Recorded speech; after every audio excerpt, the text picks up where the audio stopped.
This was once the heart of one of the most powerful empires in history, and today we're exploring Topkapi Palace in Istanbul. We spent nearly 6 hours wandering through its courtyards, hidden rooms, and incredible views. As you enter Topkapi Palace, you pass through a series of gates and courtyards, each one more exclusive than the last.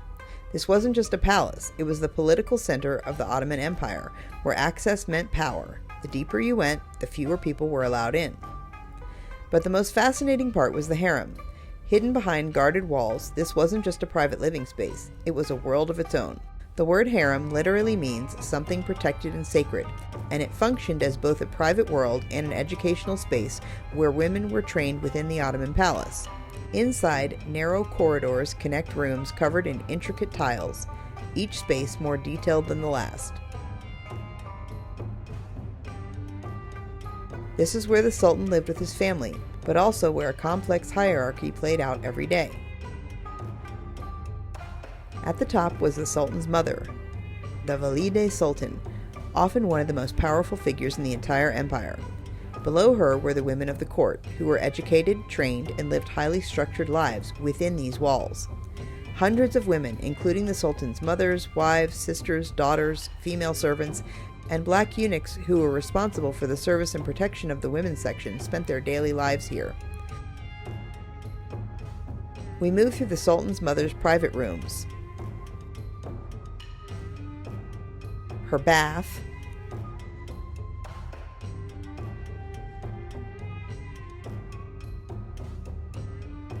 and his bath.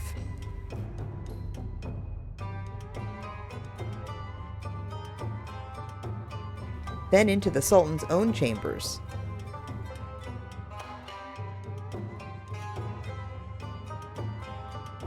Each space revealing another layer of palace life.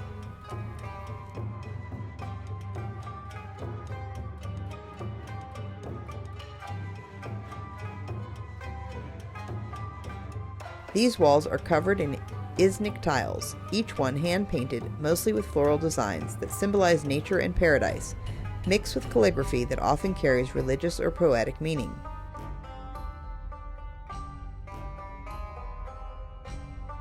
It's easy to imagine this as just a mysterious or secretive place, but it was actually central to how the empire functioned, politically, socially, and personally.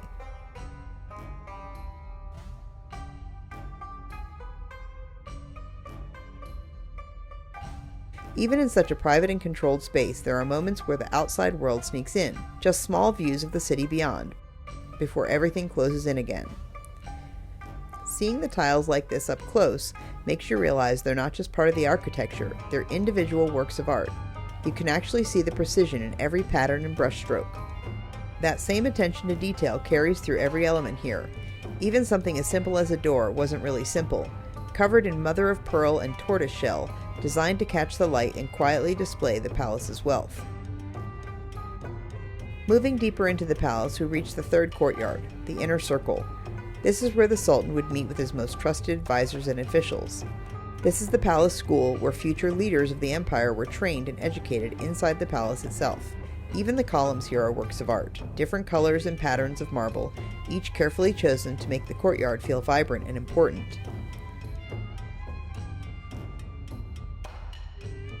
The luxurious palace library, filled with manuscripts and texts, shows how knowledge and learning were just as important as power here.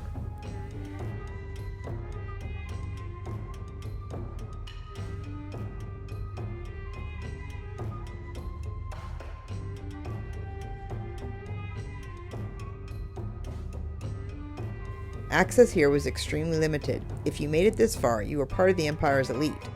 Decisions that shaped entire regions were made right here. Stepping into the sacred relics room, the Quran is read here around the clock.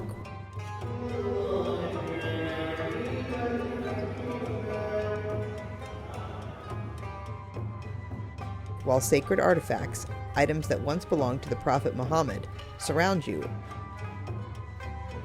including a sword traditionally linked to King David. And then there's this tiny building, made entirely of shimmering white mother of pearl. Every detail reflects devotion, artistry, and the Ottoman belief that faith, power, and beauty were inseparable. From the quiet reverence of the sacred relics room, we step into a completely different world, one of dazzling imperial wealth. Gold and enameled teapots, intricately decorated boxes, and the massive 86-carat spoonmaker's diamond show the empire's extraordinary artistry. Even the youngest heirs were surrounded by luxury, like this gold and purple cradle fit for a sultan.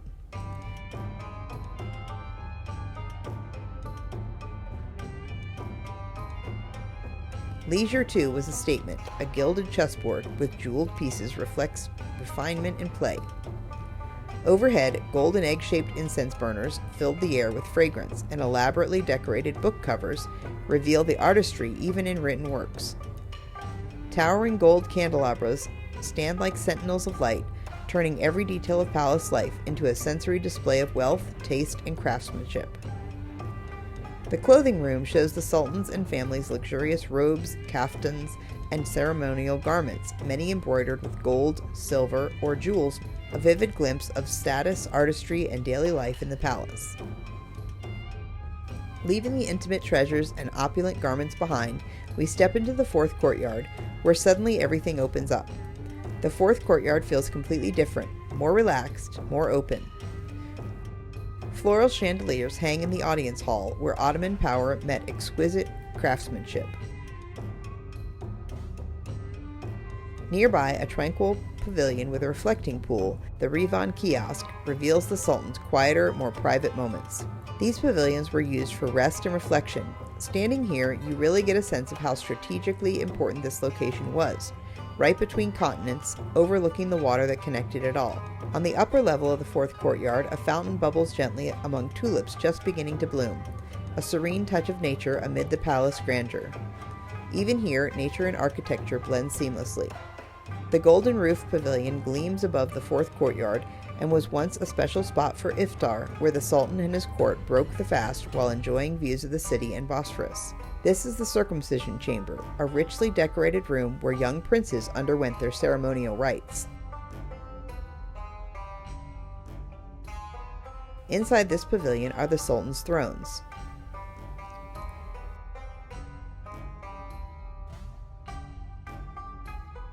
Heading back to the second courtyard, we found the palace kitchens, bustling centers where meals for the Sultans and his court were prepared on a grand scale. The kitchens alone had to feed thousands of people every day, from the royal family to the staff who kept everything running. Here in the palace kitchens, massive black cooking pots hint at the scale of meals prepared for the court. Gleaming silver serving pieces catch the light, while colorful china dishes add elegance to the tables.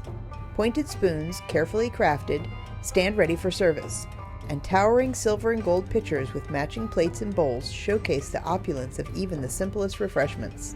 It really puts into perspective that this wasn't just a royal residence, it was a fully functioning world of its own.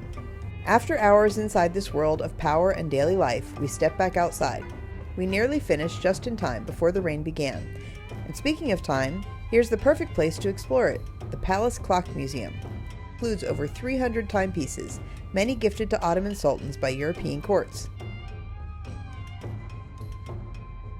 This mother-of-pearl piece shows the artistry they prized. These grandfather clocks signal status and precision.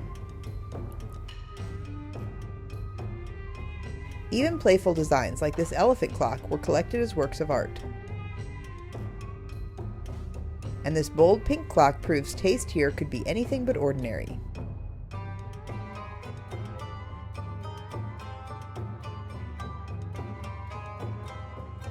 Stay tuned for more Istanbul adventures.